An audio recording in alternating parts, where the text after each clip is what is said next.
a history long forgotten will be unearthed. Will their stories endure?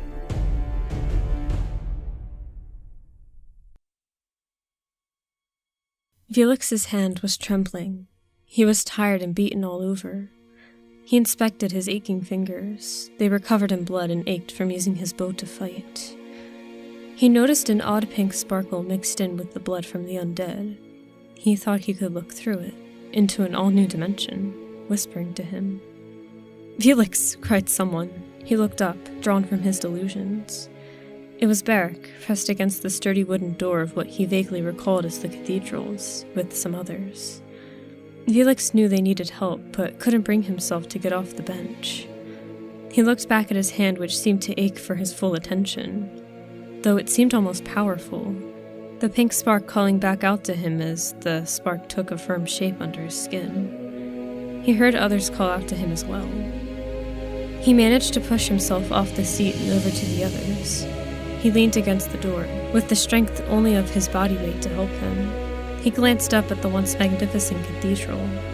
Though it was night, he could see some of the most prudent features due to the pink glow spilling in from the shattered windows. The stone looked dark and aged, though it was a building younger than himself. It was almost as if the building itself was being consumed by the foul madness within the city walls. A large thud pressured the door inwards, with a creak and shredding of splinters, though it stayed intact. Felix was forced off the door and did not hold the strength to hold himself. He fell to the cold floor ass first, pressing his back against the breaking door. He glanced up with a look of sheer hopelessness toward his older brother, who was struggling to hold the door. Beric felt the gaze of his terrified brother. Looking into his eyes, he knew he had to do something, but could not think of a solution. He felt hopeless. Suddenly, another thud in the door couldn't hold, no matter its will to do so. Such a force it was that it sent the remains of the door throughout the cathedral's great hall, along with its desperate defenders, scattered through the air amongst all the splinters. Felix found himself outside, thrown through a shattered window, the freezing rain restricting his body's desire to sleep. He could hear and feel around him the heavy raindrops smashing into the ground, but what sent the shiver down his spine was the wailing noise of the undead horde through the rain. He glanced around, his face heavy as he lifted it off the freezing wet ground, the horde of undead stumbling toward him and the crystal blue portal behind him. Before Felix could react, he was lifted off the ground with such force that his head swirled like the portal's blue swirling core. Beric had grabbed him and began to drag him toward the blue horizon. He struggled, though. His older brother was tired and wounded himself, but that didn't stop him trying. Felix managed to regain some of his senses and saw their goal getting closer. Several people he couldn't make out were running in complete terror, not even knowing what awaited them on the other side. His eyes could make out two of those by the portal, Zora and Greenwald. They were still here, fighting. Zora took notice and came to rush to their aid, whilst Greenwald covered their approach, his two-handed great sword cleaving down any undead that came too close. They'd made it. Felix looked up at the bluish light landing on his face. What beauty the blue vortex held. What relief and what mystery. Beric dropped to a knee, still holding on to his almost lifeless brother. "Zora, Greenwald, let's go!" Beric yelled with urgency, each simple word a struggle. Greenwald and Zora didn't hesitate, rushing into the vortex and disappearing into nothingness. The portal was now surrounded by the horde, though they came no closer, not eager to let the blue light rest upon them.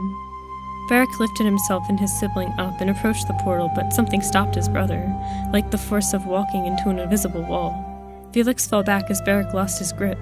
He yelled in agony. His arm felt as though it was aflame, but no visible fire could be seen. He clawed at his arm, where the now hard crystal formed a lump growing even brighter, its bright pink dancing on his fearful face, mocking him. Beric rushed over to him and tried again to help him to his salvation, yet to no avail.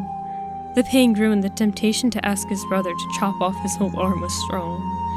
He knelt there, his corrupt arm resting on his lap, looking up at his brother, who was trying to think of any tactic to get them out of this mess. They locked eyes, knowing the misery of the situation. "You've got to go!" screamed Felix, the pain almost unbearable that saying words wasn't easy. I can't just abandon you. Not now. Not after everything. Barrack grabbed his arm, studying it, trying to look for an answer that did not exist. Felix grabbed his forearm with his still human hand. Barrack stopped what he was doing, but couldn't face him. It's okay. His voice was calm and commanding. He had accepted his fate. I'm not getting through the portal, but you can, Felix commanded. Before Barrack could even speak or think, a terrifying and deafening roar came through the air, shaking the foundation of his soul. The demon had made its way to the portal. The undead followed suit, lifting their heads and belching a roar. Their eyes had turned pink and the air heavy wherever the pinkish glow landed. Felix's arm resonated with the hideous war cries, the pain bursting out even more, the crystal growing at an alarming rate, and, as if like a puppet, it followed the movements of the demon's hand. It lifted its left hand up slowly into the air and Felix's arm followed suit. He was lifted into the air with it. Barrack tried to hold him down but could not. He clawed at the air below his brother's feet, but he was not even close. With a sudden stop in the air, and a flick of the demon hand, his brother was gone, thrown at speed to a burnt-out house, where his body slammed through the charcoal walls. His brother was gone. He would have been too if he had not forced himself to leave through the vortex. His feelings conflicted, telling him he should die seeking vengeance or his brother's body. He knew then that he wasn't going to throw his life away, when his younger brother wanted him to live and see what new wonder was on the other side of the blue spiraling horizon. The end. Follow our links below for more content, and subscribe.